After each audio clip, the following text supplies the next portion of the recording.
This is part 2 of 2-point perspective, drawing in Google Drawings, and we're going to start to put in the sidewalk at this point.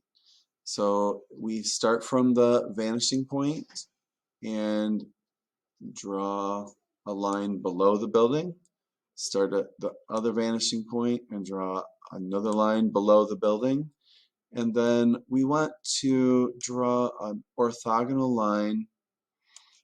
Let's start from here, that matches the bottom of the building, and we're going to go all the way across.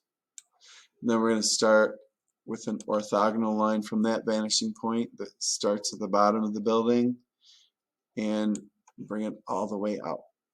So now we have this corner, but we need little segments in our sidewalk, and we also need to refer to the vanishing point for those.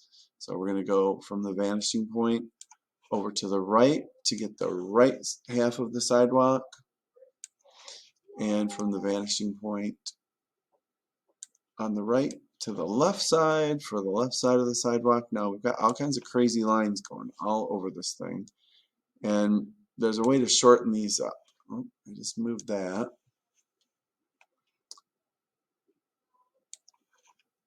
And here's how to shorten it up. Use the select tool and then just put your cursor over it until it turns into a straight up and down plus sign, and then drag it. It shows you where the line was before, so you can line it up perfectly, and I just shorten it up that way.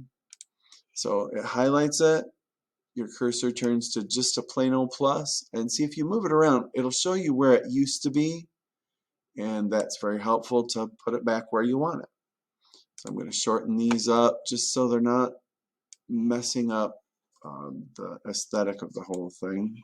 It's not just a conglomeration of lines. And let's shorten up these last two.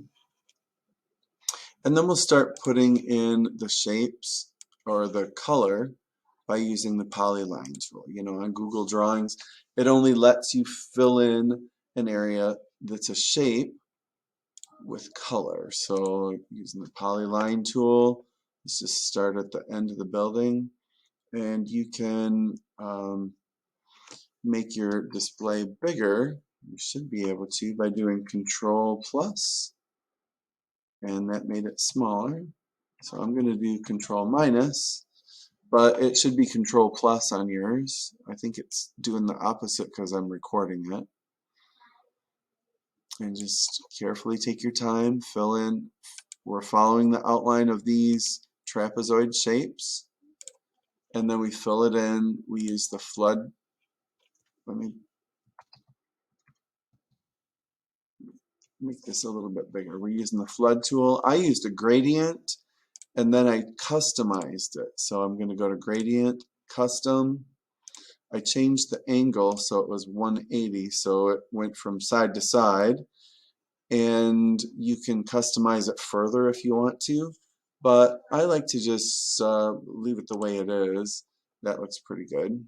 Then we'll do the next one, just filling in these shapes.